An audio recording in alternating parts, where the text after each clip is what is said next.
हम स्टार्ट करें बेटा लीडरशिप के साथ। वहां पे हमने मोटिवेशन खत्म करा था। बात कर रहे हैं हम अपनी लीडरशिप की। लीडरशिप की अगर हम बात करें तो कुछ कॉन्सेप्ट इसके अंदर क्लास ट्वेल्थ का भी यूज होगा और कुछ नया कॉन्सेप्ट भी आपका यहाँ पर आने वाला है। बात करते हैं लीडरशिप के इंट्रोडक्शन की। तो लीडरशिप के बारे में तो अपने को पता है, the power of leadership is the power of integrating. Integrating का मतलब क्या है? सबको साथ में लेके चलना। लीडर्स क्या बोलते हैं अपने फॉलोअर्स को? सबको साथ में लेकर चलूंगा, ठीक है। तो leader stimulates what is best in us. Leader का क्या काम है? वो निकालना जो कि हमारे अंदर सब कुछ अच्छा है। ही यूनाइट्स, सबको साथ में लेके चलना, and concentrates what he feel only gropingly and startingly. अब यहाँ पर अब देख लो, ये जो वर्ड जो लिखे हुए हैं, अब इनको याद करना तो क्या हो जाएगा, मुश्किल हो जाएगा। अब इसका मतलब क्या होता है? What we feel only gropingly. Gropingly का मतलब क्या होता है? ग्रोपिंगली मीनिंग मेरे को भी देखना पड़ेगा एक बार। डेफिनेशन ऐसी लिख देते हैं।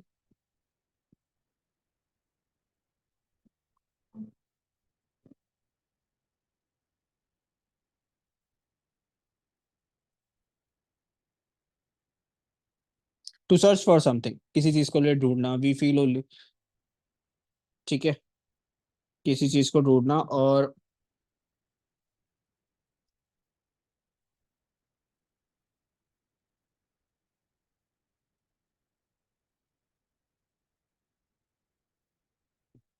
स्टार्टिंगली का तो मतलब ये होता है इसको सरप्राइज कर देना, टू सरप्राइज समवन।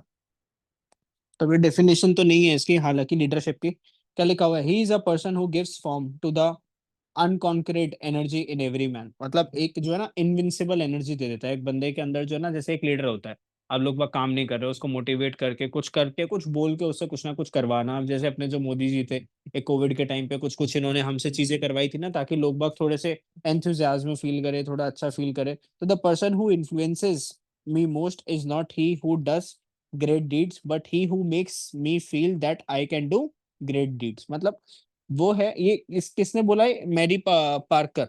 तो मैरी पार्कर क्या बोलता है कि लीडर वो है जो कि मुझको पता लगा है कि मेरे अंदर क्या काम अच्छा है, मेरी क्या कैपेसिटी है, क्या अच्छे से कर सकते हैं। वो क्या होता है? एक अच्छा लीडर होता है, ठीक है। अभी लीडरशिप की ना बहुत सारी बेटा क्या गिवन है, डेफिनेशंस गिवन है। तो डेफिनेशंस तो अपने को इतनी सारी देखनी नहीं है, ठीक है। अब यहाँ पर क्या है, इसने भी यहाँ पे डेफिनेशन दे दी है। तो डेफिनेशन आप चाहे तो क्लास ट्वेल्थ की जो है ना डेफिनेशन, वो भी बहुत इजीली लिख सकते हो। मेन बात करते हैं कि यहाँ पे लीडरशिप की कैरेक्टरिस्टिक्स क्या है।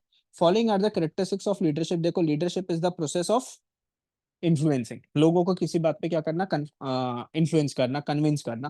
तो leadership is a process to influence others and to guide them towards the achievement of organization goals. उनको बोलना, कन्विंस करना कि भाई देखो, ऑर्गेनाइजेशन कंपनी के गोल्स को अचीव करना है। Leader must be able to influence the behaviour, attitude and beliefs of his subordinates. तो वो सबऑर्डिनेट्स को, बिहेवियर को कंट्रोल करेगा, उनके काम करने के एटीट्यूड को और उनके बिलीव्स को चेंज कर सकता है। Successful leader is able to modify, reshape, and direct the content of the members. It is the interpersonal influence which is exerted in the different situations. तो अलग अलग situations में अलग अलग लीडरशिप स्किल्स आप दिखाते हो, ठीक है। अक्षिता, साथ साथ जो है ना क्या करते रहा करो, देखिए रजिस्टर में होता है आपके पास, नहीं होता रजिस्टर मैंने जब पढ़ रहे बना थे? रखे हैं नोट्स, फर्स्ट यूनिट की हाँ, भी बना रही है और अगले हाँ। चैप्टर बना अब जैसे ये लिखा हमने, अभी हमने पढ़ा कैरेक्टरिस्टिक्स ऑफ लीडरशिप। तो फटाफट से सिर्फ हेडिंग लिख लो, कैरेक्टरिस्टिक्स ऑफ लीडरशिप, और इसकी सिर्फ क्या लिख लिया करो, हेडिंग हेडिंग लिख लिया करो रही है। कि yes. Leadership is the process of influencing.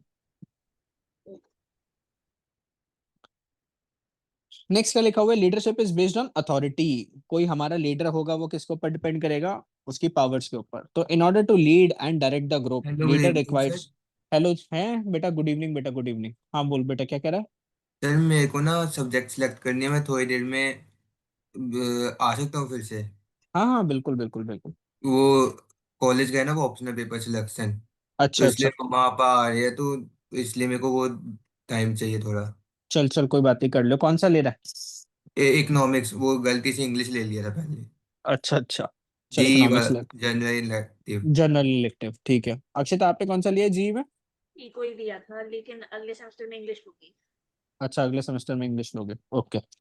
बेटा, पहले सेमेस्टर के अंदर इकोनॉमिक्स आसान होगी, उसके बाद मुश्किल हो जाएगी इकोनॉमिक्स। Yes sir. हम्म। चलो, leadership is based on authority in तो मैं ऑर्डर टू। लीव कर दूँ? हाँ हाँ। Okay, bye bye. रिकॉर्डिंग देख लियो लेकिन। Okay sir. सर वो ठीक कल है, जो मेरे को पढ़ाया था, वो समझ नहीं आया इतना, लेकिन वो ग्रॉस इन्वेस्टमेंट का पता चल गया। कोई बात नहीं, मैं समझा दूंगा तेरे को दोबारा से, टेंशन ना ले। Okay sir. Okay. In order to lead and direct the group, leader requires educate power होनी चाहिए उस बंदे के पास और अथॉरिटी होनी चाहिए. He is a person of knowledge, experience, skills and enjoys authority by virtue of holding a formal position in the organization. तो वो नॉलेजेबल होना चाहिए, एक्सपीरियंस होना चाहिए, स्किल्स होनी चाहिए, उसके पास पावर्स होनी चाहिए, अथॉरिटी होनी चाहिए. ठीक है. It involves followers. अरे लीडर साथ में फॉलोअर्स को लेकर चलेगा ना. It exist only with followers. Leadership सिर्फ किसके वजह से होती है? फॉलोअर्स. जिसके जितने ज्यादा फॉलोअर्स वो उतना बड़ा leader. If there are no followers, there is no leadership. So leader requires people for directing and influencing them towards the attainment of organizational objectives. Leadership helps in realization of, बेटा आपके जो goals को achieve करवाने में, realise करवाने में, मतलब उसको अचीव करने में हेल्प करते लीडर्स. तो the most important task of leaders to inspire, motivate, guide people towards the realization of common goals. Leader expects complete coordination from the team members. वो चाहता है कि सारे टीम मेंबर्स आपस में प्रॉपर टीम वर्क के साथ चले, कोऑर्डिनेट करके चले, एक दूसरे से पूछते हुए, करते हुए.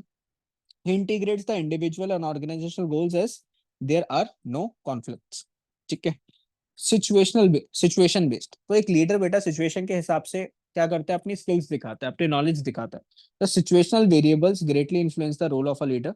Very often leader has to modify his approaches and styles in order to accomplish a task. तो कभी टास्क को अचीव करने के लिए कभी उसको पेशेंस काफी ज्यादा रखनी पड़ती है. अब जैसे मोदी जी को देख लो ना, अपने पीएम को, तो कितने सारी चीजें होती रहती है पूरे इंडिया के अंदर.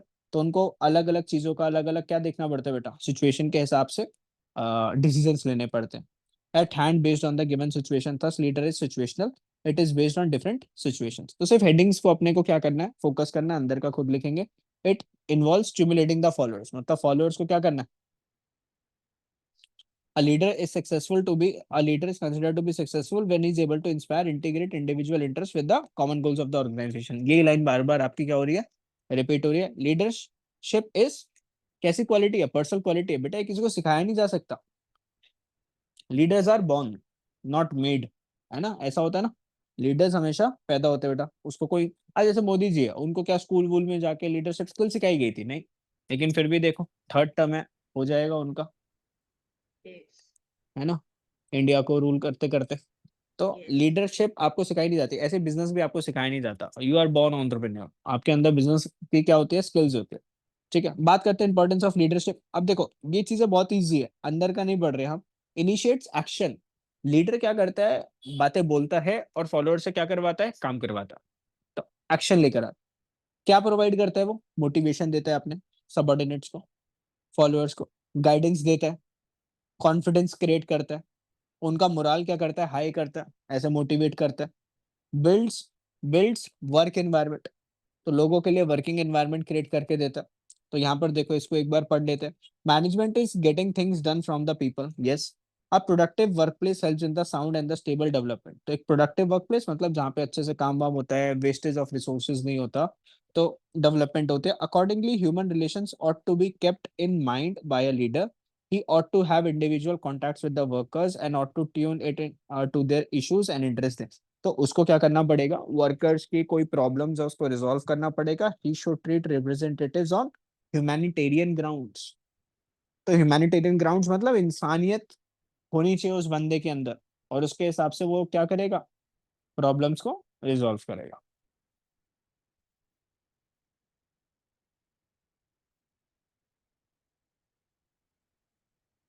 चलो नेक्स्ट क्या लिखा है? प्रॉपर क्या इंश्योर करेगा बेटा? कोऑर्डिनेशन इंश्योर करेगा. Integration of formal with the informal organization. Formal organization से क्या बनाएगा? Informal organization. तो यहाँ पर देखो क्या लिखा हुआ है. If management if management fails to provide competent leadership, informal leadership will prevail over management in controlling and regulating the behavior of the employees. अगर फॉर्मल मैनेजमेंट फेल हो जाती है तो ऑब्वियसली अब आपको कौन सी मैनेजमेंट पे काम करना पड़ेगा? इनफॉर्मल. अगर कोई काम बेटा फॉर्मल तरीके से नहीं होता ना, तो ऐसे इनफॉर्मल वे में आप क्या कर सकते हो? उसको काम करवा सकते हो. ऐसा होता है जनरली. अगर आप देखोगे शॉपकीपर से अगर पैसे ऐसे कम करवाने हैं, थोड़ा उसको ऐसे ऐसे बात करके कि अरे भैया हम तो आपको जानते हैं, ये है वो है, हम तो आपसे रेगुलर सामान लेकर जाते हैं, तो इनफॉर्मल वे में थोड़ा सा होके आप क्या कर सकते हैं? अपना काम निकलवा सकते हैं.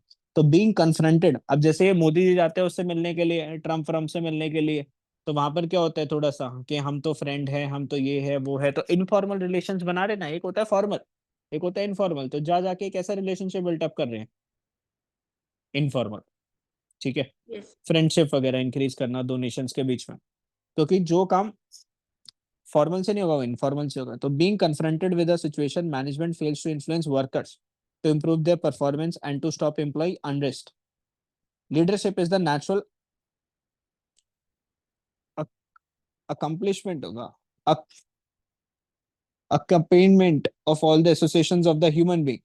मतलब अकम्पनी होता है ना, जैसे अकम्पनी होता है, अकम्पनी का मतलब क्या होता है कि साथ मिलजुल के काम करना। तो it is a nature of साथ में लेकर सारी एसोसिएशंस बनाना ह्यूमन बींग्स की। For this personal and social contentment, workers are performed to rely mostly on informal leadership if management cannot provide effective leadership। तो बेटा अगर मैनेजमेंट फॉर्मली कोई काम नहीं कर पा रही तो ऑब्वियसली आपको इन्वायरमेंट कैसा बनाना पड़ेगा, इनफॉर्मल बनाना पड़ेगा। बस वही चीज यहाँ पे बता रखी है।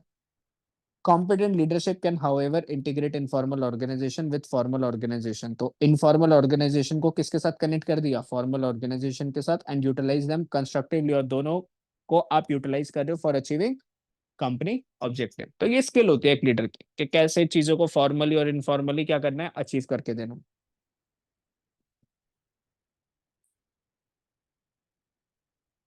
बात करते हैं what is the difference between the manager and leader. Manager और लीडर के बीच में डिफरेंस है, ये यहाँ पर आपका डिफरेंस हो जाता है important. Difference between a manager and a leader. देखो मैनेजर कौन होता है, an individual becomes a manager bye virtue of his, एक बंदा पोजीशन से क्या बनता है, मैनेजर बनता है। Personal qualities are the basis for person to become a leader. Leader बनने के लिए आपके अंदर क्या होनी चाहिए बेटा, पर्सनल क्वालिटीज होनी चाहिए लीडर वाले, तभी आप लीडर बन पाओगे। नेक्स्ट आगे, manager gets formal rights in the organization because of it status. तो आप जब मैनेजर बन जाते हो तो आपको कुछ अधिकार मिलते हैं, कुछ पावर्स मिलते हैं, रिस्पॉन्सिबिलिटीज मिलती है। Formal rights are not available to a leader. Leader के पास कौन से राइट्स नहीं होते बेटा, formal rights are not available to a leader. उसके पास फॉर्मल राइट्स नहीं होते। मैनेजर के पास कौन से राइट्स होते हैं, फॉर्मल राइट्स होते हैं। ठीक है, मतलब फॉर्मल राइट्स मतलब, देखो फॉर्मल राइट्स के अंदर जो ना बंदा बंधा हुआ सा फील करता है, मतलब उसको पता है कि इससे ज्यादा मेरी पावर्स नहीं है। लेकिन लीडर की कोई ऐसी फॉर्मल राइट्स नहीं है। अब जैसे मोदी जी अगर उनको कोई डिसीजन लेना है तो वो ले सकते हैं ना, बंदे थोड़ी ना हुए हैं वो किसी से। ठीक है, बेसिकली अब देखो गलत डिसीजन नहीं ले सकते, लेकिन अगर उनको कोई डिसीजन लेना है तो वो क्या करते हैं, बड़े बड़े फाइनेंशियल एडवाइजर्स को बिठाते हैं, इकोनॉमिस्ट को बिठाते हैं, और फिर फाइनली क्या लेते हैं, डिसीजन लेते हैं। तो जो चाहते हैं वो कर पाते हैं। तो फॉर्मल राइट्स नहीं है उनके पास। ठीक है, इनफॉर्मली वो कुछ कर सकते हैं। फॉलोअर्स, सबॉर्डिनेट्स और juniors are the followers of the managers. तो मैनेजर के नीचे जो काम कर रहे हैं वो कौन है, सबॉर्डिनेट्स है या उसके जूनियर्स है। यहाँ पर कौन होते हैं, the group of employees whom the leader leads are his followers. Functions, all 5 functions of manager are perform by the manager. कौन कौन से, planning, organizing, directing, staffing and controlling. Leader influences the people to work willingly for the accomplishment of the group objective. तो वो influence करता है कि लोग बाग खुद अपनी मर्जी से क्या करे, काम करे, और कंपनी के गोल्स को क्या करे, अकम्प्लिश करे। Necessity, manager is a very crucial to a concern. बहुत इंपॉर्टेंट है manager. Leader is required to create cordial relations between the people working in for the organization. Cordial relations मतलब close relation बनाने के लिए कौन लगता है बेटा, लीडर बनता है। लीडर लीडर चाहिए होता है। It is more stable, leadership is कैसी होती है, टेम्परेरी। आज लीडर है, कल लीडर नहीं है। मैनेजर की प्रोफाइल आपकी क्या रहती है, यहाँ पे स्टेबल रहती है। ठीक है, mutual relationship, all managers are leaders, all leaders are not managers. ध्यान से ये लाइन को देख लेना, ऑल मैनेजर्स आर लीडर्स, मतलब वो अपने सबऑर्डिनेट्स को तो लीड करते हैं ना, वो भी अपने सबऑर्डिनेट्स को तो क्या कर रहे हैं बेटा, कंट्रोल कर रहे हैं। तो वो उनके लिए क्या है, लीडर, मैनेजर। लेकिन सारे के सारे लीडर्स क्या नहीं हो सकते बेटा, मैनेजर्स। क्योंकि मैनेजर जब आप इंसान जो बनता है ना, वो किसके साथ बनता है, अपनी स्किल्स के साथ बनता है। अब मोदी जी किसी कंपनी के मैनेजर बन सकते हैं क्या, नहीं। वो स्किल होनी चाहिए ना मैनेजर बनने के लिए। Knowledge, education, accountability. Manager is held accountable for self and his subordinate behaviour and performance. तो मैनेजर खुद के बिहेवियर के लिए और अपने सबऑर्डिनेट के बिहेवियर के लिए क्या होता है, रिस्पॉन्सिबल होता है। Leaders have no well defined accountability, उसकी लीडर की ऐसी कोई अकाउंटेबिलिटी नहीं होती। Concern, managers concern is organizational goals. Manager का कंसर्न क्या है, कंपनी के गोल्स को अचीव करना। Leader concern is the group goal, वो सिर्फ कंपनी को अचीव नहीं करवाएगा, कंपनी के साथ साथ उसके जो सबऑर्डिनेट्स हैं, एम्प्लॉइज हैं, उनके गोल्स भी अचीव होने चाहिए। एंड मेंबर्स सेटिस्फैक्शन, तो जितने भी उसके जो फॉलोअर्स है ना, उनकी उसको क्या चाहिए, सेटिस्फैक्शन।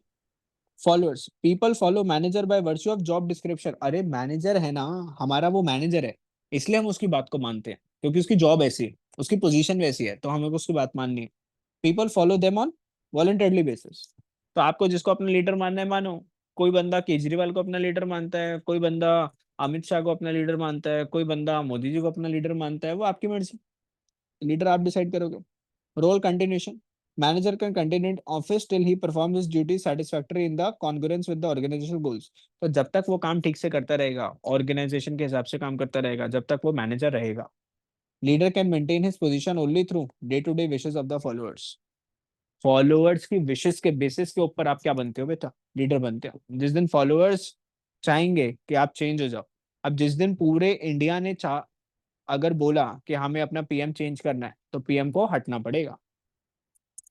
सैंक्शंस, अब जैसे इसके अंदर हुआ था नेपाल के अंदर, तो नेपाल के अंदर इतना ज्यादा वो हुआ तो उन्होंने पीएम ही भाग गया वहां से। तो वो तो पीएम नहीं, मतलब प्रेसिडेंट ही भाग गया वहां से, रिजाइन कर है दिया। ना। रिजाइन ही कर दिया उसने। रिजाइन ही कर दिया, उसके घर के उसके पार्लियामेंट के सामने जाके खड़े हो गए, कर गए, और वो भाग गया। Manager has command over allocation, तो लीडर की मतलब छोड़ देगा अगर उसके फॉलोअर्स चाहेंगे तो। Manager has command over the allocation of various task and distribution of sanction, तो manager has command over distribution of task, मतलब वो अपना काम दूसरे को क्या कर सकता है? डेलीगेट कर सकता है। And distribution of sanction, sanctions का मतलब क्या होता है? Orders. Leader has command over different sanctions and related task records. These sanctions are essentially of कैसे नेचर के हैं? इनफॉर्मल नेचर के। तो बेसिकली लीडर और फॉलोअर का रिलेशनशिप कैसा होता है? इनफॉर्मल। मैनेजर और सबऑर्डिनेट का रिलेशनशिप कैसा होता है? लगभग पहले तो वो फॉर्मल होता है, उसके बाद अगर चाहे तो वो कैसा कन्वर्ट हो सकता है? इनफॉर्मल कन्वर्ट हो सकता है। लेकिन लीडर और फॉलोअर का कभी फॉर्मल रिलेशनशिप एग्जिस्ट नहीं करता। तो कुछ पॉइंट इसमें से आप क्या कर लोगे? याद कर लोगे। ठीक था, मैनेजर और लीडर्स के बीच में क्या डिफरेंस होता है। अब बात करते हैं फॉर्मल लीडर्स और बात करते हैं इनफॉर्मल लीडर्स। इसके बीच में सीधा डिफरेंस है, डिफरेंस पढ़ लेते हैं। देखो क्या गिवन है, formal informal leaders. Name of authority, अब जैसे लीडरशिप थी ना, ऑटोक्रेटिक था, लार्जेस्ट फेयर्स था, जो क्लास 12 में पढ़ा था। फॉर्मल लीडर्स क्या है? They enjoy formal authority over the subordinates. Subordinates के ऊपर कैसी अथॉरिटी, इनकी कैसी पावर्स है? फॉर्मल। इनफॉर्मल में क्या है? दे do not enjoy the formal authority over subordinates. Formal authority नहीं है सबऑर्डिनेट्स के ऊपर। कैसी अथॉरिटी है इनके पास? इनफॉर्मल। अब देखो, लीडर को फॉर्मल बनना है, इनफॉर्मल बनता है, वो किसके ऊपर डिपेंड करता है? लीडर के नेचर के ऊपर। देखो कुछ लीडर्स क्या होते हैं? रिजिड होते हैं, स्ट्रिक्ट होते हैं, ज्यादा अपने फॉलोअर्स की मान लो सजेशंस को नहीं देखते करते। अब जैसे वो है ना, साउथ कोरिया के अंदर वो लीडर तो बना हुआ है, लेकिन वो कैसा लीडर है? फॉर्मल। नशा। हाँ, तानाशाह। हाँ हाँ, तानाशाह। तो वो कैसे बेटा? फॉर्मल है, फॉर्मल है ना। ये और ये जो हो गए अपने क्या कहते हैं बाकी डेमोक्रेटिक जो कंट्रीज होती है, अब जैसे हमारी जो इंडिया के अंदर डेमोक्रेसी है, तो ये मोदी जी कैसे हो गए अपने? इनफॉर्मल है। ये they helps to achieve the organizational goals, because जब ये डिसीजन जब लेते हैं ना, तो अपनी मर्जी से नहीं लेते, सबकी सहमति से क्या लिया जाता है? Decision with the for the interest of the people. तो दैट इज वाई इनको फॉर्मल बोलते हैं। तो they helps to achieve the organisation goals में अचीव करते हैं। They helps to satisfy the individual goal along with the company goal. तो company के गोल्स का भी ध्यान रखते हैं, प्लस इंडिविजुअल का भी ध्यान रखते हैं, बिकॉज ये क्या है? इनफॉर्मल है। Nature of appointment, they are formally appointed by, कौन अपॉइंट करता है फॉर्मल लीडर्स को? मैनेजर। तो ऐसे मैनेजर है ना, मैनेजर, उसने एक अपने सबॉर्डिनेट को अपॉइंट कर दिया, उसके नीचे 3-4 बंदे अपॉइंट कर दिए, और उन 3-4 लोगों को बोल दिया कि आज से तुम्हें इसकी बातों को क्या करना पड़ेगा? इसके ऑर्डर्स को फॉलो करना पड़ेगा। तो ये क्या हो गया? फॉर्मल लीडर हो गया। ये जनरली आपको लीडर कहाँ पे देखने को मिलते हैं? कॉर्पोरेट के अंदर, जॉब्स वगैरह के अंदर। इनफॉर्मल लीडर क्या है? They are not officially appointed, इनको किसी ने ऑफिशियली नहीं रखा। They emerge out of interaction amongst the members of the informal group. अब देखो यहाँ पर क्या हुआ। अब जैसे आपके कोई कॉलेज है, कॉलेज, अब जैसे इलेक्शंस हुए, ठीक है, इलेक्शंस हुए, ठीक है, तो इलेक्शंस के अंदर वो जो बंदा जो बना, तो they emerge out of interaction among members of informal groups. तो यहाँ पर क्या हुआ कि जिसको सबसे ज्यादा वोट मिले वो क्या बना? लीडर बना। अब एक बात बताओ, वोट्स लेने के लिए क्या करना पड़ता है? सब लोगों से कुछ ना कुछ बातचीत करनी पड़ती है, हर किसी के मैटर को क्या करना पड़ता है? आपको बनाना सॉल्व पड़ता करना पड़ता है ना, अपना वो बनाना पड़ता है, एक थोड़ा सा फ्रेंडली नेचर बनाना पड़ता है। है। सबको, सामने वालों को लगना चाहिए कि बंदा क्या है? अप्रोचेबल है, मतलब इससे कभी भी जाके अपनी प्रॉब्लम क्या कर सकते हैं? शेयर कर सकते हैं, और ये हमारी प्रॉब्लम को क्या कर देगा? रिजॉल्व कर देगा। तो वो ऐसे लीडर्स क्या है? अपने इनफॉर्मल है। ठीक है।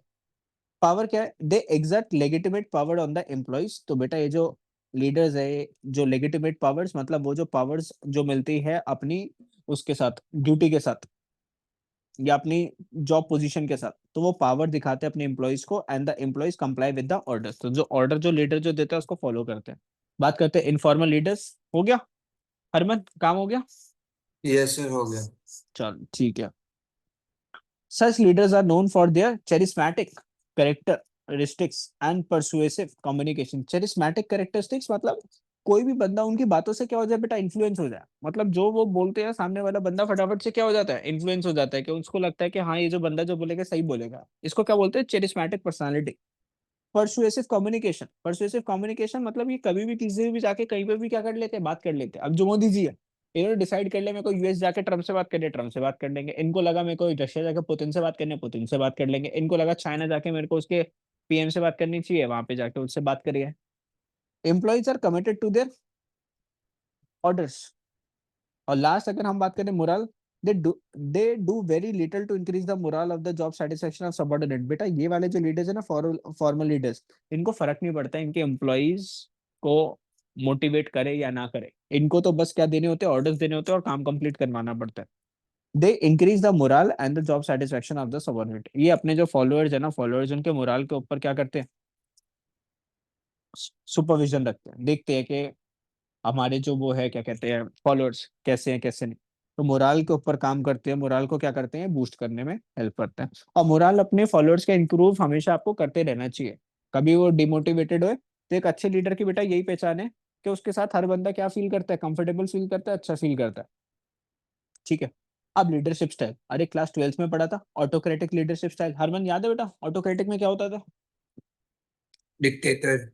हाँ मतलब सीधी सी बात है, मैंने जो बोल दिया वो आपको क्या करना है, फॉलो करना है।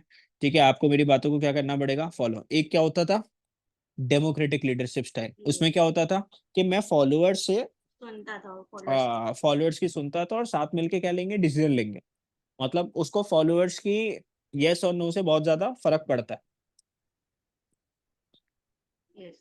और तो ये दूसरा 12th की क्या था, बुक का ही एक्सप्लेन कर सकते हैं ना? बिल्कुल बिल्कुल 12th वाली बुक का आपके पास जो डिफरेंस लिखा होगा ना, डिफरेंस वही आपको बस लर्न करना है। ओके। कॉन्सेप्ट तो वही सेम रहेगा। लास्ट स्फीयर में क्या था, लीडर को कुछ फर्क नहीं पड़ता था, वो एम्प्लॉयज को सारी अथॉरिटी दे देता था। हाँ वो सिर्फ क्या करता था, जो एम्प्लॉयज को जो रिसोर्सेज की जरूरत है ना, वो वही बस रिसोर्सेज को अरेंज करता था। आपको जो फाइनेंशियल रिसोर्स चाहिए मेरे को बता दो, आपको जो फिजिकल रिसोर्स चाहिए मेरे को बता दो, आपको कोई ह्यूमन रिसोर्स चाहिए मेरे को बता दो। बाकी सारा का सारा काम कौन करके देगा, एम्प्लॉयज करके देंगे। ये बेसिकली बेटा कहाँ पे लगता था, जहाँ पे कोई काम कैसे नेचर का है, प्रोफेशनल नेचर का है। आपके एम्प्लॉयज भी जो है वो कैसे बेटा, प्रोफेशनल है। तो आपको पता है उनके अंदर ऑलरेडी दिमागी है, पढ़े लिखे, आपको उनको डायरेक्शंस देने की जरूरत नहीं है, वो खुद काम कर लेंगे। तो वहां पर क्या लगती थी, आपकी लार्जेस्ट फेयर लीडरशिप स्टाइल लगता था। ठीक है। तो ये लीडरशिप स्टाइल तो बच्चों आप लोग पढ़ लोगे। इसके बीच में ये रहा कंपैरिजन गिवन है, ये रहा, बस इसी कंपैरिजन को पढ़ लो बेटा, ऊपर की थ्योरी पढ़ने की जरूरत नहीं है। इसी कंपैरिजन को पढ़ लो, एक बार पढ़ा देता हूँ, देखो क्या लिखा हुआ है। Decisions are made by the leaders. तो यहाँ पर क्या है, सेंट्रलाइज डिसीजन मेकिंग, मतलब सिर्फ डिसीजन कौन लेगा, लीडर लेगा, कोई और नहीं ले सकता। यहाँ पे followers participate in the decision making process. आप देखो ना, फॉलोअर्स से आप लोग सजेशंस लेके क्या ले रहे हो, डिसीजन ले रहे हो। यहाँ पे सिर्फ डिसीजन कौन लेंगे, employees. Authority, leadership retain the authority for decision making, मतलब लीडर के पास ही सिर्फ अथॉरिटी या पावर है डिसीजन की। It is partially delegated to the subordinates, थोड़ी बहुत पावर्स दे रखी है किसको, सबऑर्डिनेट्स को डिसीजन लेने की। यहाँ पे decision making completely delegated to the subordinate, मतलब 100% डिसीजन कौन लेंगे, सबऑर्डिनेट्स, एम्प्लॉइज डिसीजन लेंगे। Motivation, negative motivation in the form of threats and the punishment. तो बेटा ऑटोक्रेटिक है ना, तो नेगेटिव मोटिवेशन करता था कि अगर तुमने काम नहीं करा जॉब से निकाल दूंगा, ऐसा कर दूंगा, वैसा कर दूंगा, थ्रेट देता था।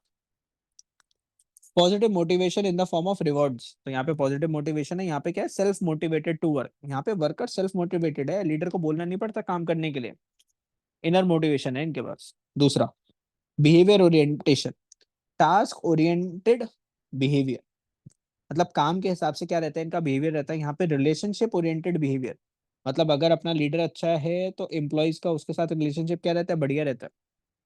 दूसरा, relationship oriented behaviour, same to same है दोनों के अंदर। लीडर के साथ अगर फॉलोअर्स के रिलेशनशिप अच्छे हैं, सबऑर्डिनेट्स के रिलेशनशिप अच्छे हैं, तो काम क्या करते हैं, अच्छे से करके देते हैं। दूसरा, need satisfaction, lower order needs,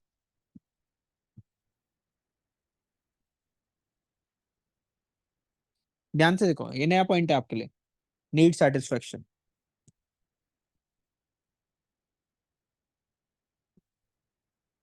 इसको समझाता हूँ अभी, पहले ये 2 पॉइंट से देख लो। Scope for development, no scope for the development of the employees. यहाँ पे एम्प्लॉइज के डेवलपमेंट के लिए कोई स्कोप नहीं है, बिकॉज एम्प्लॉइज अपना क्रिएटिविटी या माइंड चलाते ही नहीं है। यहाँ पे सिर्फ लीडर को जो बोलता है वो एम्प्लॉय को बात फॉलो करने। तो यहाँ पे एम्प्लॉइज की डेवलपमेंट थोड़ी ना हो पाएगी, बिकॉज एम्प्लॉइज की क्रिएटिविटी का, एम्प्लॉइज के डिजाइन की यहाँ पे कोई वैल्यू नहीं है। Employees innovative and creative skills are develop. तो यहाँ पे जब डिसीजन मेकिंग पावर दे दिया आपने एम्प्लॉइज को, तो उनकी थोड़ी इनोवेटिव और क्रिएटिव माइंडसेट क्या होता है, निकल के आता है। दूसरा, full scope for the employees development. तो यहाँ पे पूरा स्कोप है एम्प्लॉय की डेवलपमेंट के लिए। Communication, vertical one way, top to bottom. तो टॉप टू बॉटम यहाँ पर लीडर जो है वो कम्युनिकेट करता है किसके साथ, अपने फॉलोअर्स के साथ, अपने सबॉर्डिनेट्स के साथ। वर्टिकल वन है, ऊपर से नीचे आ रही है बस। वर्टिकल टू वे, मतलब पहले लीडर बात करता है सबॉर्डिनेट से, सबॉर्डिनेट भी बात कर सकते हैं अपने लीडर से। तो top to bottom and bottom to up. Top to bottom बोले तो लीडर से सबॉर्डिनेट, और बॉटम टू अप बोले तो subordinate to leader. Largest sphere में कैसी कम्युनिकेशन होती है बेटा, वर्टिकल भी हो सकती है, और कौन सी हो सकती है, हॉरिजॉन्टल भी हो सकती है। मतलब आप अपने ऊपर किसी लेवल वाले बंदे से बात कर सकते हो, यहाँ पे अपने सेम लेवल वाले बंदे से क्या कर सकते हो, बात कर सकते हो। दूसरा, need satisfaction, lower order needs. Lower order needs, यहाँ पर क्या लिखा है, lower order needs and partially higher order needs. यहाँ पर, यहाँ पर हायर ऑर्डर नीड्स। ध्यान से बताओ इस वाले पॉइंट्स का मतलब क्या होगा, समझ में आ रहे तो। Order order order order, word देखो क्या लिखा हुआ है, ऑर्डर।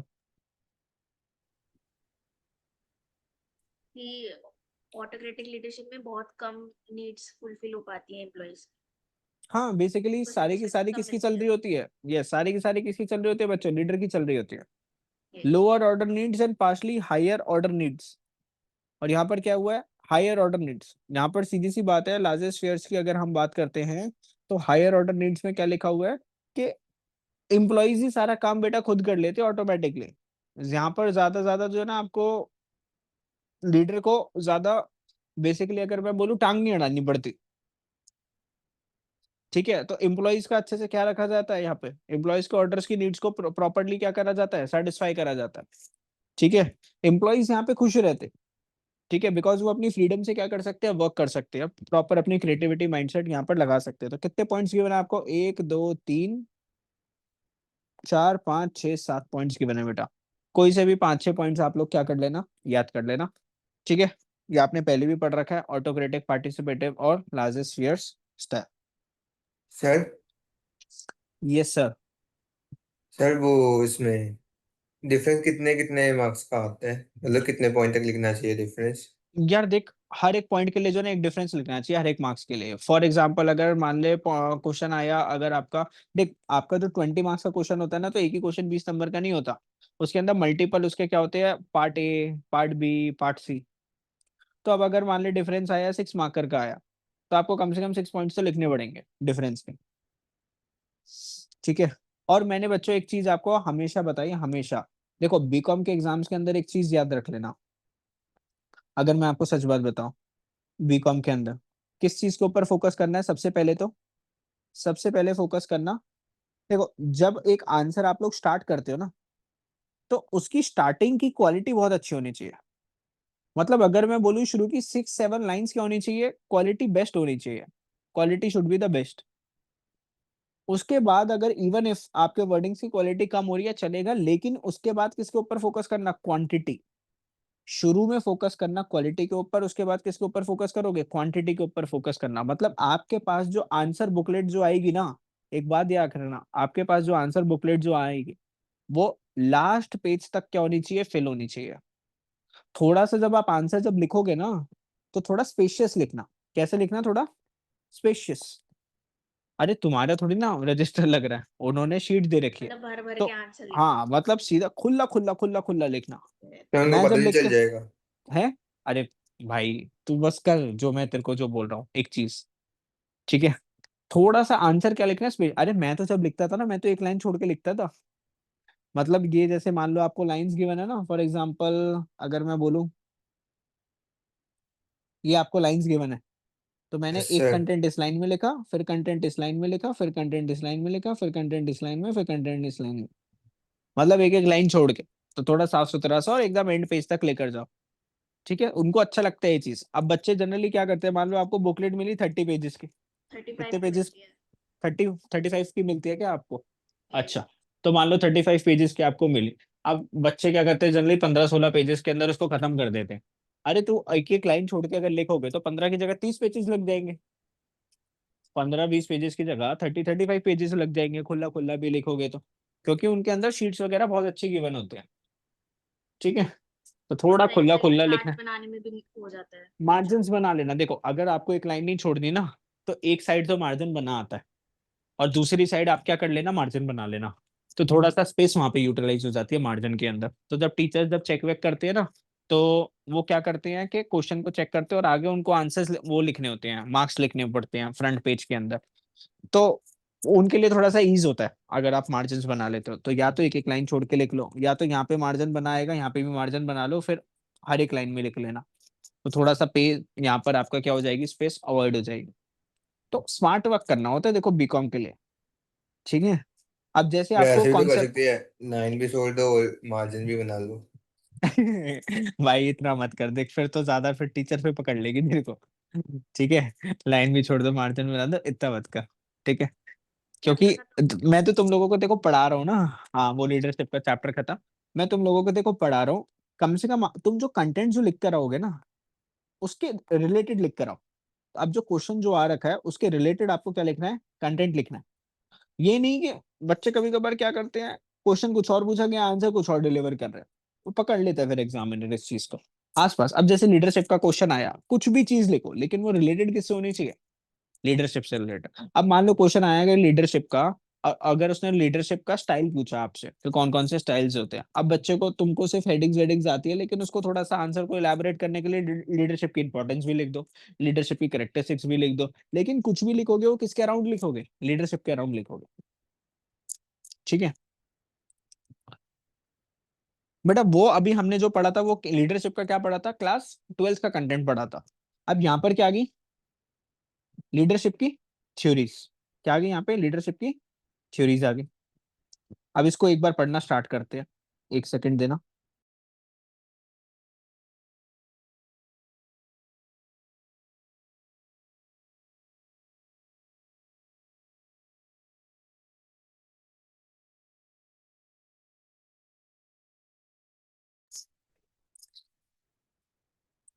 देखो बच्चों, अब यहाँ पर क्या है, लीडरशिप की थ्योरीज, क्या क्या पढ़ने वाले हैं हम इसके अंदर, अलग अलग लीडरशिप की थ्योरी के कैसे लीडरशिप आप लोग करते हो। अब ये पूरी की पूरी यूनिट आपके लिए क्या है बच्चों, न्यू है, तो इसको ध्यान से पढ़ना। ठीक है, चलो सबसे पहले क्या लिखा हुआ है, Likert's system of management. Rensis Likert and his associates from the University of Michigan studied the patterns and the styles of management for 3 decades. तो 30 years से ये लोग क्या कर रहे थे, स्टडी कर रहे थे, and develop certain concepts and approaches important to understanding the leadership behavior. The model was developed on the basis of, बेटा ध्यान से देखना, ये मॉडल किस बेसिस पे बनाया था, questionnaire administered to managers in over 200 organisation. तो इन्होंने क्या बनाई, क्वेश्चंस की लिस्ट बनाई। क्या बनाई बच्चों, क्वेश्चन की लिस्ट बनाई, और आंसर लिए 200 मैनेजर से, जो कि अलग अलग कंपनीज में काम करते थे, अलग अलग जगह पे रिसर्च कर रहे थे into the performance of characteristics और different types of organisation. He gave numbers 1 to 4 to his conceptual models to indicate the stages of evolution in the pattern and styles of management in organization. तो यहाँ पर देखो इसने क्या करे, 4 concepts के basis के ऊपर क्या पूछे, उनसे क्वेश्चंस पूछे। तो क्वेश्चंस के कितने थे, 200, नहीं 200 लोगों से पूछे क्वेश्चन, सॉरी 200 मैनेजर से क्या पूछे क्वेश्चंस, और जो क्वेश्चन जो पूछे वो 4 कॉन्सेप्ट से रिलेटेड पूछे। तो यहाँ पर देखो लिखा हुआ है, the 4 system of management system of the 4 leadership style identified for Likert are. तो इसने क्या बोला, देखो 4 तरीके की इसने बोला लीडरशिप की मैनेजमेंट होती है। सबसे पहले इसने बोला एक्सप्लॉइटेटिव, दूसरा होता है पार्टिसिपेटिव, एक होता है बेनोवेलेंट, और एक होता है कंसल्टेटिव। तो 4 तरीके की क्या होते हैं, इनके नाम याद करने हैं। अब ये सबसे इंपॉर्टेंट होगा। एक्सप्लॉइटेटिव, नाम से क्या पता चल रहा है, ये एम्प्लॉइज का क्या करना है बच्चों? एक्सप्लॉइटेशन। एक्सप्लॉइटेशन का मतलब समझते हो? जरूरत से ज्यादा काम करवाना। पार्टिसिपेटिव वही हो गया जो लीडरशिप था, पार्टिसिपेटिव, जहाँ पे डिसीजन मेकिंग के अंदर आप अपने फॉलोअर्स को भी बिठा रहे हो, अपने सबऑर्डिनेट्स को भी बिठा रहे हो, फिर डिसीजन ले रहे हो। कंसल्टेटिव, कि आप डिसीजन अकेले में नहीं ले रहे, दूसरों से कंसल्ट करके ले रहे हो। और एक होता है बेनिवोलेंट। चलो एक एक करके इसको पढ़ते देखो। सबसे पहले क्या लिखा है? Exploitative, authoritative. सर हाँ सर वो तीन तो उसी की तरह ही है। हाँ, पढ़ा रहा हूँ देख, पढ़ा रहा हूँ देख, डिटेल में अभी पढ़ा रहा हूँ ना। देख एक्सप्लोइटेटिव क्या लिखा हुआ है। In this system managers supervisors are highly, देख क्या है यहाँ पे? ऑटोक्रेटिक है। तो यहाँ पे मैनेजर्स कैसे होते हैं दोस्तों? Autocratic. They decide the performance goals and means of achieving them unilaterally. ये सिर्फ क्या चाहते हैं कि हम सिर्फ क्या करें? गोल्स को अचीव करें। ये सारे एम्प्लॉयज को साथ में लेकर नहीं चलना चाहते। ये सारा का सारा क्रेडिट खुद लेना चाहते, कि सिर्फ हमारा नाम होना चाहिए। The superior has no trust and confidence in subordinates. Superior कहता है अरे मैं, मतलब सुपीरियर ये जो जो है, बोलता है मेरे सबऑर्डिनेट्स किसी लायक नहीं है, ये कुछ काम नहीं कर सकते। The decisions are imposed on the subordinates and they do not feel free at all to discuss things about the job with their superior. तो यहाँ पे जो सबऑर्डिनेट्स है ना, ये फील फ्री नहीं करते। मतलब अपने सुपीरियर से बात करने में इनको मजा नहीं आता कि कभी भी जाके कुछ भी डिस्कशन वगैरह कर ले। The work gets done from subordinates by issuing those orders. तो काम जो है सबऑर्डिनेट जो करते हैं on the basis of the order, जो कि कौन देता है? Leader. The relationship between the manager and subordinate is characterised by, ध्यान से देखो, यहाँ पे दोनों एक दूसरे के ऊपर क्या करते हैं? डिस्ट्रस्ट। ना तो सुपीरियर सबऑर्डिनेट्स को ट्रस्ट करता है, ना सबऑर्डिनेट्स अपने सुपीरियर को ट्रस्ट करते हैं। Ill will. इल विल का मतलब क्या है? बिना इच्छा से काम वाम करना। The team work. अब देखो कभी कभार सबऑर्डिनेट्स भी होते हैं ना, उनके पास अपॉर्चुनिटी नहीं होती कि वो इस जॉब को छोड़ के कहीं और चले जाए।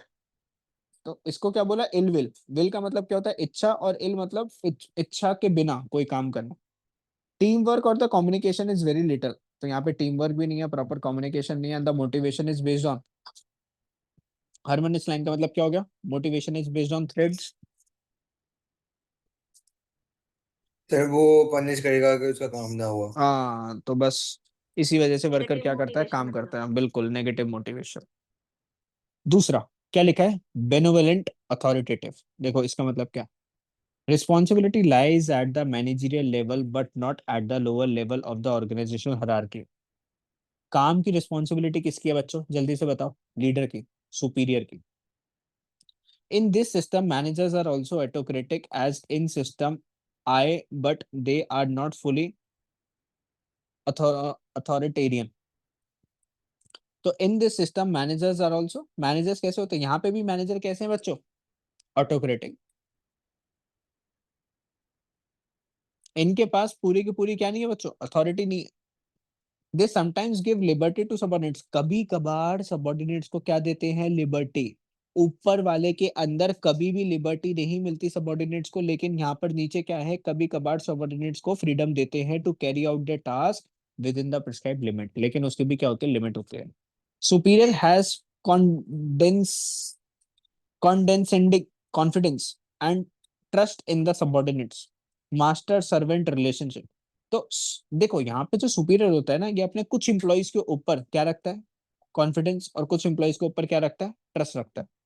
Subordinates who exceed their targets are rewarded but are harsh to those who do not perform well. सीधी सी बात है, जिसने टारगेट्स वगैरह को अचीव कर दिया, सुपीरियर खुश रहता है उससे। जिसने नहीं अचीव करा, उसके साथ कैसे रहता है? वो हार्श, नेगेटिव बोलता है उसको। Team work and the communication are very little. यहाँ पे भी टीम वर्क और कम्युनिकेशन कम है। And motivation is based on the system of, और यहाँ पे मोटिवेशन किस बेसिस के ऊपर होते हैं बच्चों? रिवॉर्ड्स। दूसरा कौन सा? Consultative authoritative. Management set goals in consultation with the subordinate. अरे मैनेजमेंट जो है ना, सुपीरियर, गोल तो बनाते हैं, लेकिन गोल किससे पूछ के बनाते हैं? एम्प्लॉइज से पूछ के। कितनी अच्छी बात है। मान लो कल को मैं अपने स्टूडेंट्स को पढ़ा रहा हूँ क्लास 12th की, तो उनसे पूछ के मैं उनको क्या दे रहा हूँ? होमवर्क दे रहा हूँ। तो वो तो हमेशा क्या बोलेंगे? सर होमवर्क मत दो। है। All important decisions are taken at the managerial level but work related decisions are left to the. तो जो इंपॉर्टेंट डिसीजन है, बड़े बड़े डिसीजन कौन लेते हैं? सुपीरियर्स लेते हैं। लेकिन वर्क के regular day to day decisions कौन लेता है? एम्प्लॉइज खुद लेते हैं। Some of the decision about job related things takes place between the superior and subordinate. So कुछ decision ये लोग क्या लेते हैं, discussion साथ में करते हैं जॉब से related. There is a two way communication. Superior subordinate को बोलता है, subordinate superior को बोलता है amongst seniors and the subordinates. Subordinates are free to discuss their problems with the superiors. There is a decent amount of cooperation and communication takes place vertical and horizontal. तो proper communication होता है, दोनों आपस में communicate करते हैं. Motivation is based on the rewards and involvement in the job. तो जितना अच्छा काम करोगे, जितनी अच्छी इन्वॉल्वमेंट दिखाओगे, डिसीजन मेकिंग में पार्टिसिपेट करोगे, उतने अच्छे आपको क्या मिलेंगे, रिवॉर्ड्स. लास्ट वाला खुद से पढ़ लो जल्दी से, डेमोक्रेटिक. जल्दी से पढ़ लो यहाँ तक, सिंपल सा है.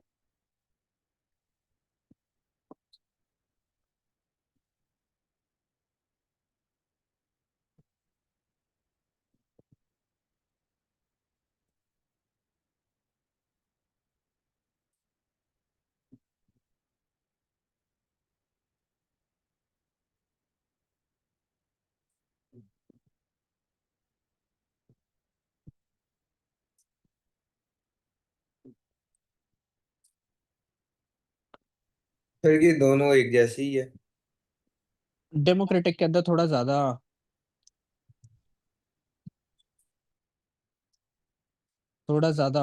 कॉन्फिडेंस दिखाते हैं सुपीरियर्स अपने सबऑर्डिनेट के ऊपर. अच्छा टीम वर्क होता है, हाई लेवल. जगह जगह क्या लिखा हुआ है, ज्यादा टीम वर्क होता है, ज्यादा कम्युनिकेशन होता है. अच्छा, लाइकर्ट क्या बोलता है, कौन सा सिस्टम होना चाहिए, सबसे बढ़िया सिस्टम कौन सा है, और Democratic. डेमोक्रेटिक, सबसे अच्छा है. As it helps in effective utilisation of human assets. ये बोलता है आप अपने एम्प्लॉइज को ज्यादा अच्छे से यूज कर पाते हो इसके अंदर. इसके वजह से क्या होता है, लॉन्ग टर्म इंप्रूवमेंट होती है, स्टाफ टर्नओवर कम होता है, मतलब एम्प्लॉइज काम छोड़ के नहीं जाते, हाई प्रोडक्टिविटी से काम करते हैं, ज्यादा वेस्टेजेस नहीं निकलती, कम कॉस्ट में काम हो जाता है, पैसे भी ज्यादा कमाए जाते हैं. तो बस लाइकरेट की अगर मैं बात करता हूँ, तो सबसे पहले तो आपको ये तीनों हेडिंग्स क्या होनी चाहिए, मतलब चारों हेडिंग्स क्या होनी चाहिए बच्चों, याद होनी चाहिए. चारों हेडिंग्स आपको क्या करनी है, याद करनी है. मतलब आपने समझ लिया, अंदर का रट्टाफिकेशन करना नहीं, अपनी लैंग्वेज में क्या कर सकते हो, लिख कर आ सकते हैं. अब यहाँ पर देखो कंपैरिजन गिवन है, सिस्टम 1, सिस्टम 2, सिस्टम 3, सिस्टम 4 का. ठीक है, अब इस कंपैरिजन को नहीं पढ़ना, क्योंकि ऑलरेडी हमने क्या कर चुके हैं, पढ़ चुके हैं डिटेल के अंदर. ठीक है, अगर एक बार रीड करना है तो रीड कर लेना, वरना वही सब चीजें जो हमने जो बोली वही चीज इसके अंदर लिखी हुई. अब दूसरा,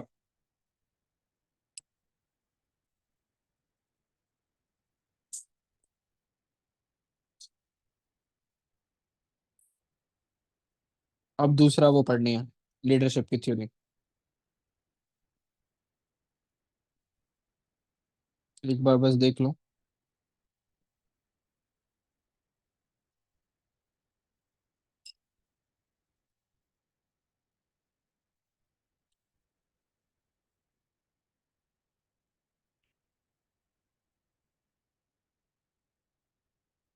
ये वाला बड़ा है ना चैप्टर, यहाँ पे जाके खत्म होएगा.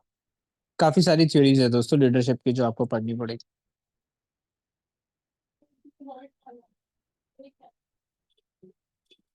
Managerial grid, Blake and Mouton, इन्होंने थ्योरी दी थी. तो बंदे का नाम था Robert Blake and Jane Mouton. इन्होंने ये थ्योरी बनाई थी. मैनेजरियल ग्रिड क्या बोलती है theory, as per them leadership style employee oriented और production oriented relies upon where the leader position himself on the managerial grid. As per them, leadership style, employee orientation, oriented, मतलब leadership का style, कौन सा leadership का style होगा, employ का behaviour कैसा होगा, प्रोडक्शन कैसी होगी, ये किसके ऊपर डिपेंड करता है, where the leader position himself on the, कि मैनेजर कौन से नंबर पर आता है. ध्यान से देखो, मैनेजरियल ग्रिड क्या होता है, managerial grid is a two dimensional framework with points going from. तो मैनेजरियल ग्रिड के अंदर जो ना हर एक मैनेजर को पॉइंट दिया जाता है, पॉइंट दिया जाता है from 1 to 9. Horizontal axis represent concern for the production and vertical axis represents concern for the people. ध्यान से देखो, ये जो है एक्स एक्सिस किसकी बात करता है, प्रोडक्शन की, और वाई एक्सिस किसकी बात करता है बच्चों, पीपल के। मतलब ये जो मैनेजर है यहाँ पर, ये अपने प्रोडक्शन को कितना इंपॉर्टेंस देता है और यहाँ पर पीपल को कितनी इंपॉर्टेंस मिलती है। ठीक है, अब ध्यान से देखो यहाँ पर क्या लिखा हुआ है। तो दो डायमेंशन हो गई ना, दो डायमेंशन हो गई, एक क्या होगी एक्स एक्सिस हो गई और दूसरी क्या हो गई वाई एक्सिस हो गई। एक्स एक्सिस पे आप क्या ले रहे हो, कंसर्न फॉर प्रोडक्शन, और वाई एक्सिस पे आप क्या ले रहे हो, कंसर्न फॉर द पीपल। अब देखो क्या लिखा हुआ है, कंसर्न फॉर पीपल, देखो मतलब लोगों के बारे में सोचना। This refers to the degree to which a leader takes into consideration needs interest of team members. Leader के लिए टीम मेंबर्स की नीड्स और उनकी फायदे कितने जरूरी है, areas of their personal development, way are deciding how best a task can be accomplished. तो कंसर्न फॉर पीपल मतलब यहाँ पे लीडर को जो ना चिंता होती है अपने सबऑर्डिनेट्स की, अपने जूनियर स्टाफ की, कि उनकी नीड्स और उनकी भलाई के लिए क्या ज्यादा अच्छा है। दूसरा कंसर्न फॉर प्रोडक्शन, अब ये लीडर है ना, ये बोल रहा है कि मेरी प्रोडक्शन, मतलब वो अपने काम के बारे में सोच रहा है। This refers to degree to which a leader stresses and concentrate objectives, efficiency of the organisation and high productivity when deciding how best a task can be accomplish. तो यहाँ पे सिर्फ लीडर किसके बारे में सोच रहा है दोस्तों, अपने वर्क के बारे में सोच रहा है, अपने सिर्फ काम के बारे में सोच रहा है, एम्प्लॉयज के बारे में नहीं सोच रहा। The grid depicts two dimension of leader behavior, concern for people on the y-axis and concern on the x-axis, going from low to high, that is from 1 to 9, thus creating 81 different position in which leaders type इस type में fall। तो total कितनी positions बन सकती है बच्चों यहाँ पे, 81 positions बन सकती है। अब ध्यान से देखो, ध्यान से, लो है जीरो और धीरे धीरे धीरे ये किस पे पहुंच जाएगा, हाई पे पहुंच जाएगा। ये भी जीरो है और धीरे धीरे किस पे पहुंच जाएगा, हाई पे पहुंच जाएगा। अब यहाँ पर है इम्प्रोवाइज्ड मैनेजमेंट, एम्पोरिस्ट मैनेजमेंट। अब यहाँ पर क्या लिखा हुआ है, impoverished leadership is a delegate and disappear management style and a lazy approach. ध्यान से देख लो, this represent a style where leader has low concern for both people and production. मतलब यहाँ पर देखो ध्यान से वन वन, अरे ये देखो, ना तो ये लोगों के बारे में सोचता, ना कंपनी के काम के बारे में सोचता, ऐसा लीडर है। ना तो लोगों के बारे में सोच रहा, ना काम के बारे में सोच रहा। It is more of largest spheres management style. तो कैसी है ये, लार्जेस्ट स्फीयर। लीडर ने एम्प्लॉय के सर पर क्या छोड़ दिया, पूरा ऑर्गेनाइजेशन की डिपेंडेंसी दे दी। Interference of leader in the task completion is minimum. मतलब लीडर इंटरफेयर नहीं करता, एम्प्लॉय को जो काम करना है करो। ये exercise is a minimum effort to get the work done and group members perform the work themselves. Manager use this style to preserve the job and the job's seniority, protecting themselves by avoiding getting into trouble. This leader is mostly ineffective. अरे ऐसा leader क्या होता है, किसी काम का नहीं होता। He or she neither have a high regard for creating system for getting the job done, nor for creating a work environment। ना तो work environment के बारे में सोच रहा, that is satisfying and motivating, ना तो employees को motivate कर रहा। ठीक है, समझ गए। तो ये बंदे को people के ऊपर और अपनी ऑर्गेनाइजेशन के ऊपर सबसे कम क्या है, कंसर्न है।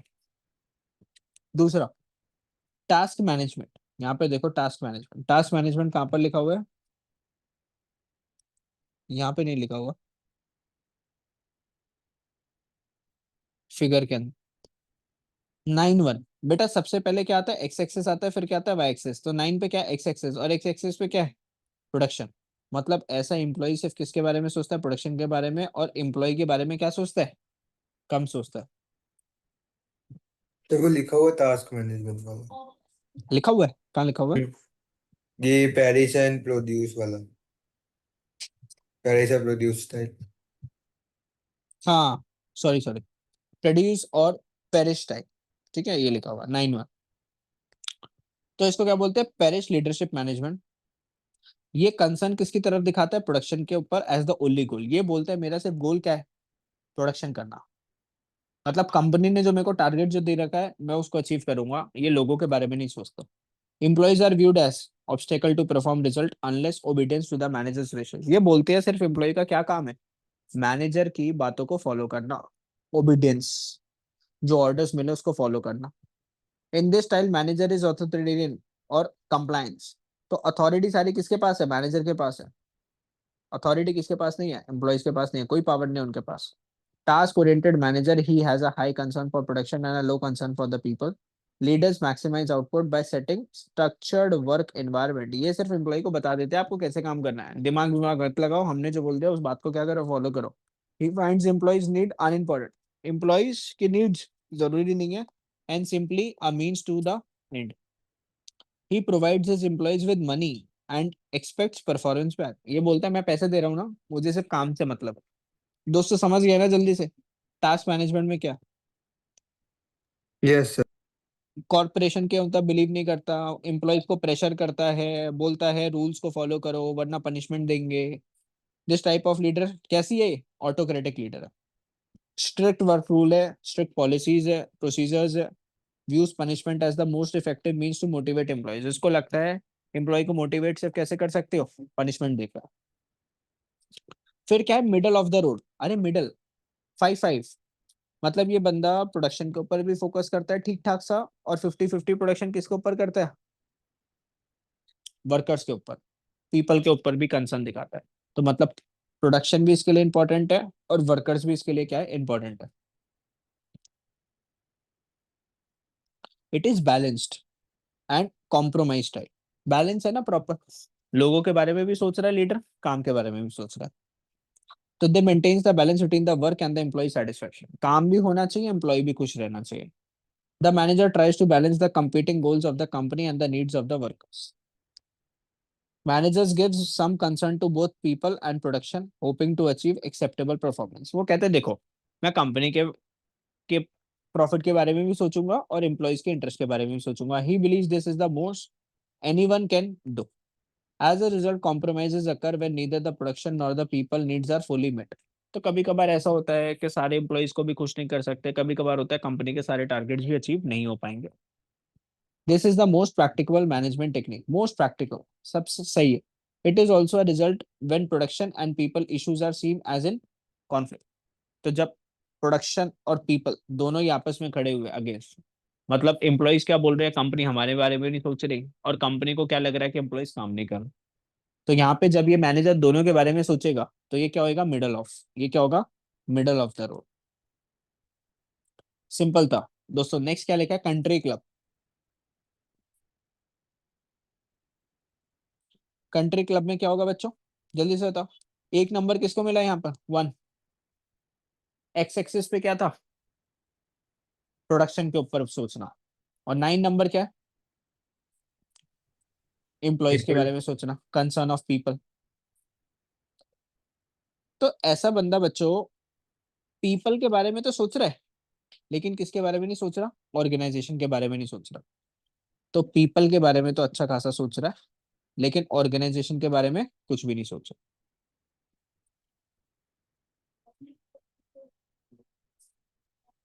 Values the need and feelings of members of his और हर टीम.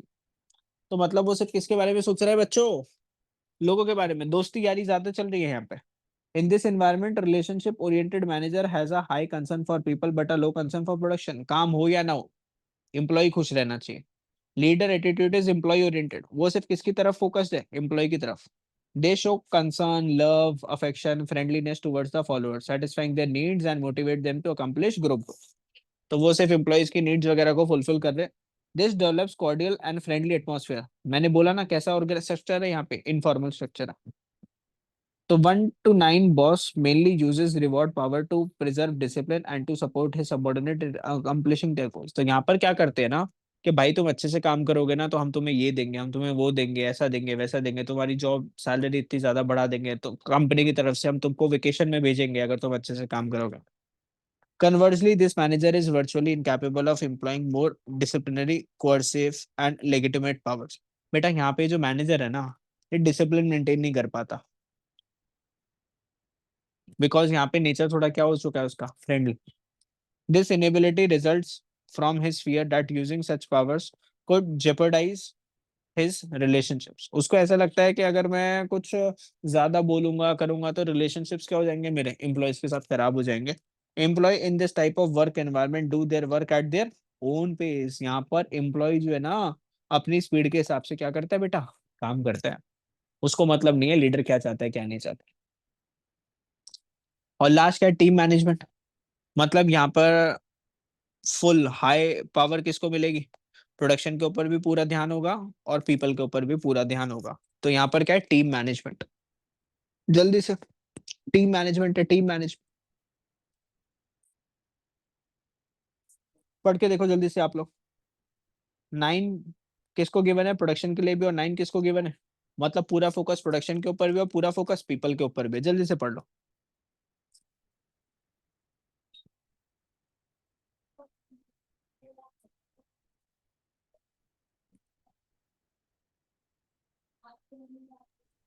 सर ये वाला एमएनसीज में होता है ना?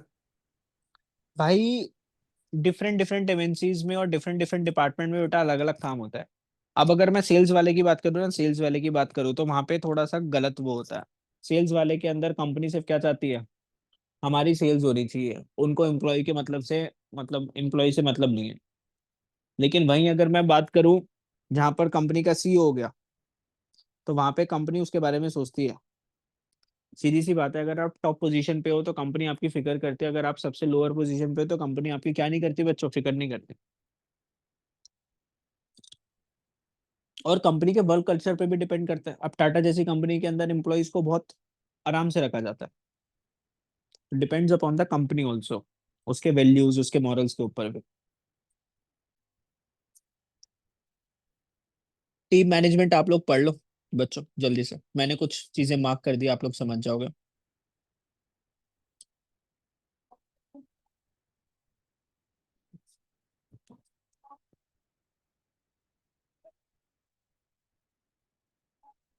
ठीक है, पढ़ के समझ गए होगे कि क्या है यहाँ पर।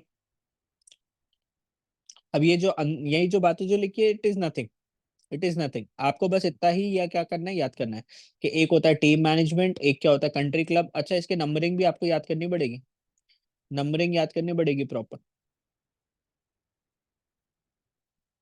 जैसे नंबर लिखा ना, 1 to 9, 5 5, 9 9, 1 1 9 1, ये याद करना पड़ेगा। तो ये एक बार जैसे ही आपने इसको याद कर लिया ना, तो आप ऑटोमेटिकली आंसर लिख लोगे, क्योंकि आपको समझ में आ जाएगा कि यहाँ पर मैनेजर अपनी से प्रोडक्शन के ऊपर बात कर रहा है, यहाँ पे सिर्फ मैनेजर अपने सबऑर्डिनेट्स के बारे में सोच रहा है, एम्प्लॉइज पीपल के बारे में सोच रहा है। ठीक है, यहाँ तक आज इसको बच्चों क्या करते हैं, स्टॉप करते हैं। नेक्स्ट क्लास के अंदर जो मैं कॉन्सेप्ट जो पढ़ाऊंगा वो आपको क्या पढ़ाऊंगा, ये कंटीजेंसी अप्रोच। ठीक है, तो यहाँ से हम लोग नेक्स्ट क्लास में बच्चों क्या करेंगे, स्टार्ट करेंगे। फिर कल मॉर्निंग में क्लास। कल, हाँ हाँ हरमन, कल मॉर्निंग में रख लेते हैं क्लास, एक क्लास सुबह पहले मॉर्निंग में रख लेते हैं। 9 o'clock। मॉर्निंग में नहीं नहीं नहीं नहीं, अरे बेटा कल हमारे घर पे वो है ना पूजा, ओके। नवमी। तो ऐसे रखेंगे 11:30 12 बजे के अराउंड, 11:30 रख लेते हैं। यस। 11:30 AM मॉर्निंग में एक बार क्लास रख लेते हैं। कल 9 बजे ही रख लो फिर। अबे अभी बोला घर में पूजा है, फिर कह रहा 9 बजे रख फिर लूंगा। 11:30 से पर लेट मत करना, क्योंकि 1 बजे क्लास है ना, तो 12:30 बेटा निकलना है। हो जाएगा तो मैं 11 बजे भी रख लूंगा, ठीक ठीक। जल्दी फ्री हो गया तो मैं 11 बजे भी रख लूंगा। ठीक है, ठीक ओके है, सर। ओके मैं बच्चे। एफए करवा देता हाँ FA कर लेंगे, डन। हूँ। Bye sir. Bye bye. Sir मुझे वो वाला करा देना जो कल कराया था। हाँ हाँ, उसकी तेरे को मैंने PDF भी तो भेजी है। पीडीएफ से थोड़ी लीज, लीज उसमें लीज को तूने वो करा, पीछे का रिवाइज करा? वो वही तो क्वेश्चन थे जो मैंने क्लास में पहले भी करवाए थे मेरे भाई। कुछ अलग नहीं था उसमें? ना ना ना उल्टा। ना, अगर तू क्लास 1 से एक बार लीज को रिवाइज कर ले, जो हम्म। मैंने क्लास में जो लिखवा रखा है ना, उसको एक बार तू रिवाइज करेगा तो सेम टू सेम कॉन्सेप्ट है। अब अक्षिता ने भी तो तेरे साथ साथ ही पढ़ा, कुछ नया था ही नहीं बेटा। बस क्वेश्चन की लैंग्वेज क्या थी, थोड़ी सी डिफरेंट थी, बाकी कॉन्सेप्ट तो सेम वही हो रहा था।